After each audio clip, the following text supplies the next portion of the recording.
everyone. Thanks for tuning in once again to Acutely Anikka. I guess one of the reasons I named this channel Acutely Anikka, number one, because I'm Anikka, but because these are my acute thoughts, I guess. It's acutely me and what I'm thinking and what I'm personally going through in life that I just wanted to share with all of you all, and as sort of an introspection. I am hoping to maybe someday look back on these videos and have little windows into my mind and what brought me to wherever I am in the future, whether that be 10 years, 20 years, 50 years. Hopefully I'll make it there. So anyway, I guess today is just like a tea talk. I've got my tea and I just want to talk with you and chat with you about some thoughts I'm having this week. I have been, if you've been following my blog and my video blog as well, I've been on this adventure of going to grad school for something that's entirely different than what I went to undergrad school for. My undergrad was in opera performance, and my graduate degree this coming year will be in broadcast journalism. Two totally separate things. But I did write a blog about how they kind of are similar and how, you know, some of the same things pertain as far as my skills go and as far as the lessons I've learned go. But I kind of reached that conclusion of wanting to go into broadcast journalism through a lot of different things that were going on in my life, and one of those things was dissatisfaction with the struggle of being in opera. I love opera. Don't get me wrong. I would die in opera. I love it so much. You put me on a stage, you put me in a rehearsal process, you put me in practicing in a practice room by myself, you put me in rehearsal with other people, you put me in the performance itself, you put me after the performance is over. I love it. I love it so much. But there are these other side effects to being in music or in art or in every type of creativity like that, where there's struggle. There's immense struggle. And I see singers 10 years older than me who are competing for the same exact jobs that I was competing for. Singers even 20 years older than me who are competing for those jobs. Singers who've been able to make a living just off of singing for a number of years and are now having to find a second job because singing is no longer making the cut for their pay. And I guess I was not happy with the struggle.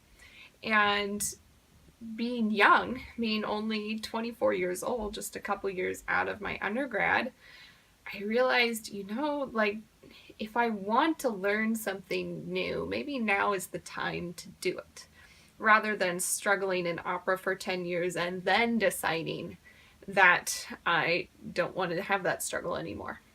And I didn't want to come to that conclusion later on.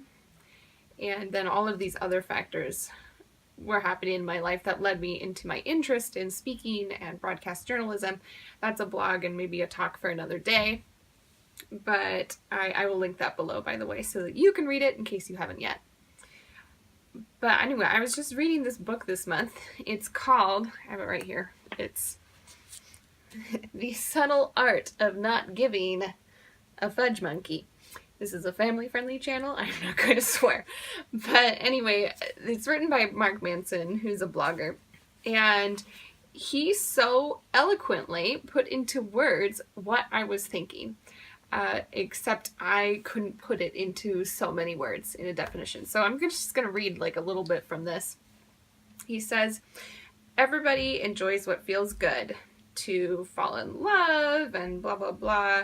Skip forward. Everybody wants that. It's easy to want that. A more interesting question, a question that most people never consider, is what pain do you want in your life? What are you willing to struggle for? Because that seems to be a greater determinant of how our lives turn out. So initially the whole question he was talking about was, what do you want out of life? So what he's saying is your question should not be what do you want out of life, but what pain do you want in your life? And that kind of really sums up my relationship with opera and opera singing in a really good, succinct way, because I want opera in my life. I would love it if it were in my life every single day forever. But do I want the pain of being a struggling artist in my life? And that's something I don't know that I could live with. I thought that I could, but actually living it day to day is a little bit different.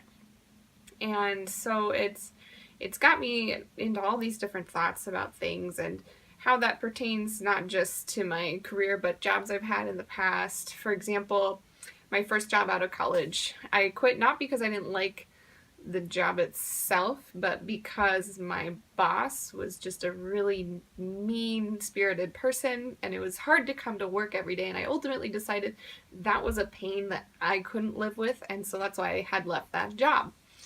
And it, kind of all these decisions now, it makes sense in my head. Like, even if I liked the thing I was doing, there was some particular reason that was too painful for me to keep going on that track. And, that even happens with relationships, that happens with friendships. It's, and I feel like now that I have that better question of what pain do you want to struggle with, I'm going to be able to better make those decisions and make those decisions a lot more quickly.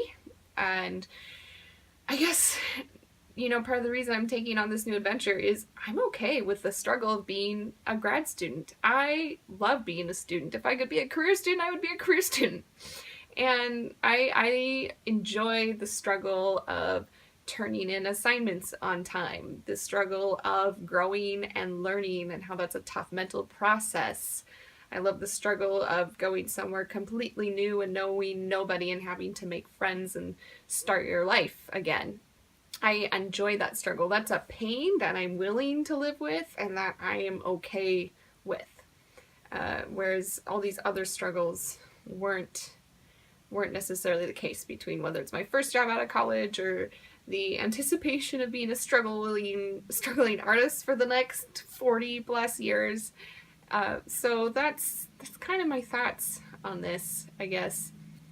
It's time for some tea. So I guess moving forward now, when I'm struggling with something and thinking about why am I struggling with it so hard, even if I think I'm going to love something or I do love something, but it's still hard to do it every day, that's the question I need to ask. Is this struggle something I'm willing to live with? This whole year, I talked about in a past video about my New Year's resolutions. One of the things I was working on was saying no. Because I've had such a whole lifetime issue of saying no. And that's why I've always been this overprogrammed kid, because I just never said no to everything. So I just said yes to everything, and then I was way overloaded with things and it made me so unhappy. So I guess this kind of plays into that as well. This will help me to say no to things, things that maybe I might enjoy but are too much of a struggle, or the type of struggle that I don't want to live with. So that'll play into my New Year's resolutions. That'll play into my life going forward in grad school and in making very, very important career decisions coming forward in the next few years. But I would love to hear from you whether you think that's the better question to ask, or if you think there's an even better question than that to ask, and if you've gone through a career change like that because there was a struggle with your career or your job that you just couldn't deal with, or you chose not to deal with. It's a choice, really. Everything's a choice. And I don't know, it's an interesting place to be. I haven't been in this place before where I've really thought so deeply about that. My thing has always been to just power through, always just power through and you'll make it. And now I'm deciding, that's not the happiest way to live.